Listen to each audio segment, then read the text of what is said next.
It's that time of year. Time to start thinking about getting chicks. Right now it's the beginning of March, and if you get your chicks now, by the time they're fully feathered, the outside temperature should be warm enough to introduce them into a chicken coop. If you haven't got chicks before, it's a pretty simple process. First of all, you need somewhere to hold the chicks. I have this white translucent plastic bin. I think I probably got it from Walmart. In the past, I've also used a large aquarium. But whatever you get has to be something that won't absorb moisture, like a box. Don't want to use a box. Something that's easily cleaned. So the first thing we're going to start with is lining our container. And I like to just put down a few pieces of paper, newspaper. If you don't have newspaper, you can use paper towels. But we just want to put down something to kind of catch everything. On top of the newspaper, I like just to put down, sprinkle some baking soda. This will basically help absorb the moistures and the smells. And you know, chickens are like children. You know, when you have a little teeny baby and they're all soft and they smell good, just like chicks. There you have these little cuddly chicks, and they're soft and they're warm.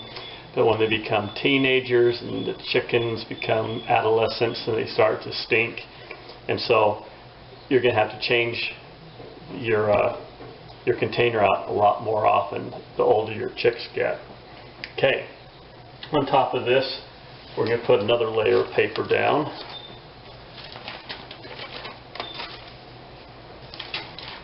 And as they're small, I can probably just do this maybe once a week. Now, you can stop at this and just put the chicks on the newspaper, or you can put down oil-absorbent clay material. You can put down kitty litter that has some deodorants. But whatever you put down, you want to be able to catch the moistures. Even sawdust is a good idea to put down. So now we have something to put the chickens in. Now chicks, they drink a lot as they're growing up, and so you're going to need, you know, a standard water bottle. You can get these just about anywhere. You just fill this full of water, and you screw the top on. And what I do, as the chicks, you know, right now I can just put this down on the ground, and they can take the water out of here. But as the chicks get older and older, you're going to have to lift this up. So I have a little blocks of wood like here, but I can put that down on that. And as the chicks get older, I can put another block of wood, and so on until they reach maturity. Chicks also have to eat. Now, I've modified this, but almost wherever you get your chicks will probably have a little feeder.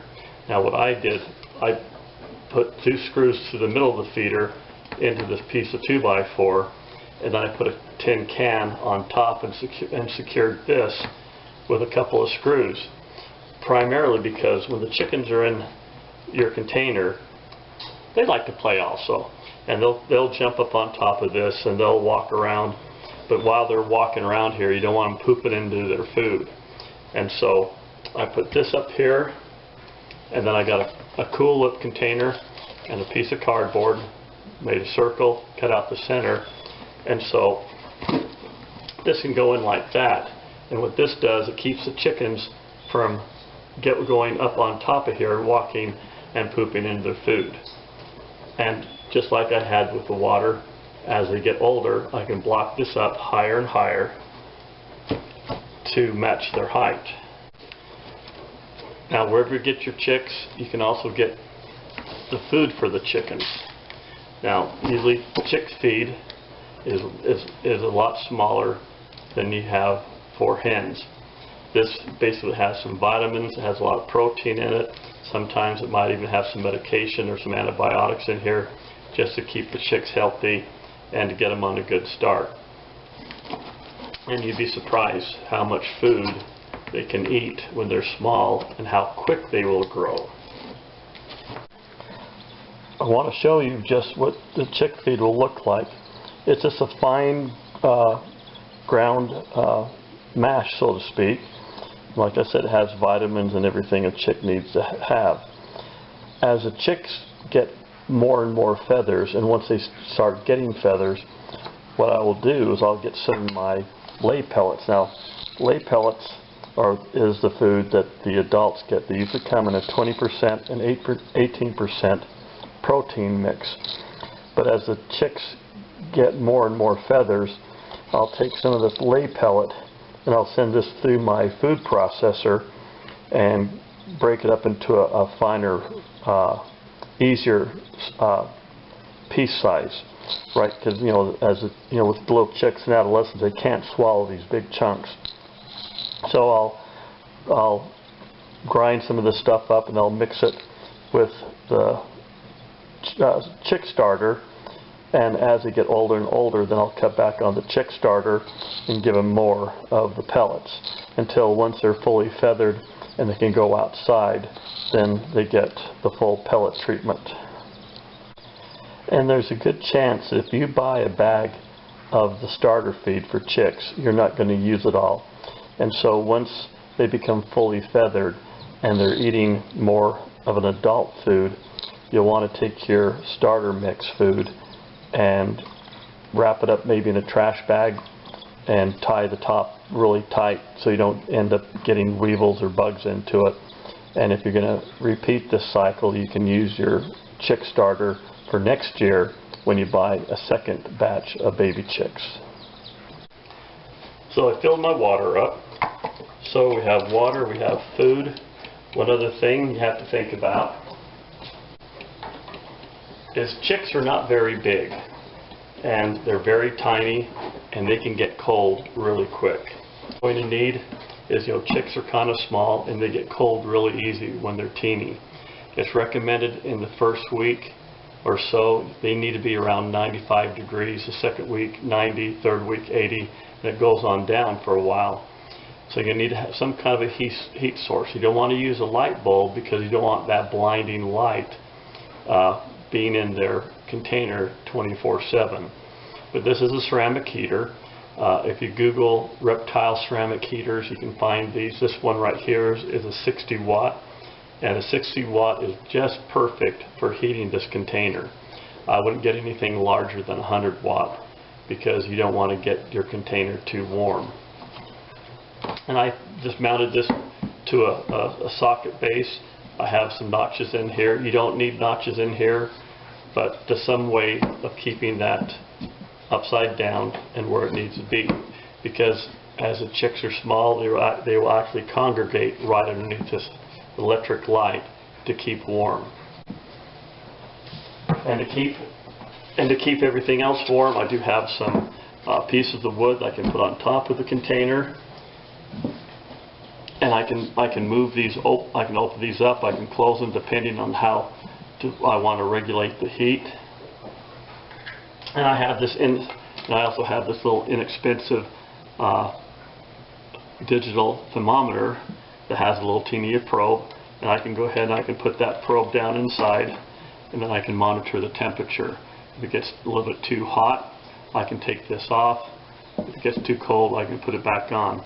But with a 60 watt ceramic heater and with these boards I have, it's pretty consistent at 90 degrees. So with that being said,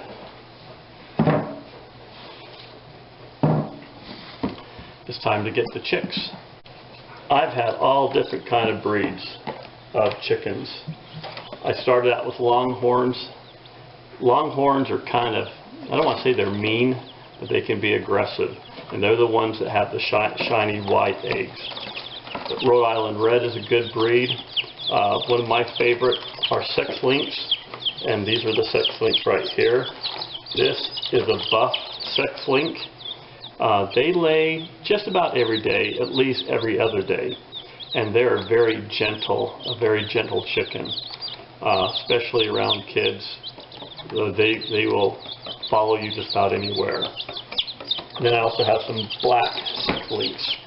So we have a bit of a variety, and it will be there. It's really interesting how the 6 of these chicks will grow up and they will hang together for their entire life. They'll grow up together, feed together. They virtually do everything together. So, I've been raising chickens now for about 12 years. It's a great side benefit. I don't do it so much for the eggs, but for the insect control. I have a little bit over an acre property up against some wilderness area, and I get lots of grasshoppers and bugs coming into my property, and the chickens are great with catching grasshoppers. And every now and then I do lose chickens to hawks and to foxes and the occasional neighborhood dog, but that's part of life, I suppose. Chickens will generally live about 3 years or so. Some of the heavy laying chickens virtually lay themselves to death, and that's nothing to be negative, but laying eggs, I guess, does take a lot of energy out of a chicken. I usually get anywhere from 4 to 6 chickens a year, basically to rotate my flock out. I did have a problem last year. I lost about 9 chickens altogether, some to a couple of foxes and some to a neighborhood dog. I've actually also lost chickens to an occasional hawk. And just another note, whether you keep your chickens in a pen, I choose to have my chickens roam free, so they have an acre lot where they can pretty much go anywhere they want, other than in the garden during harvest time. So I wish you luck with your chicken experiences. If you have any questions or comments, go ahead and leave them underneath, and I will try to answer any questions you may have. But raising chickens is a great way of getting eggs, and a fresh chicken egg is a lot different from an egg you get in the grocery store. And I hate to say, I think I've become an egg snob. But anyway, thank you for your time. I wish you the best of success, and please subscribe.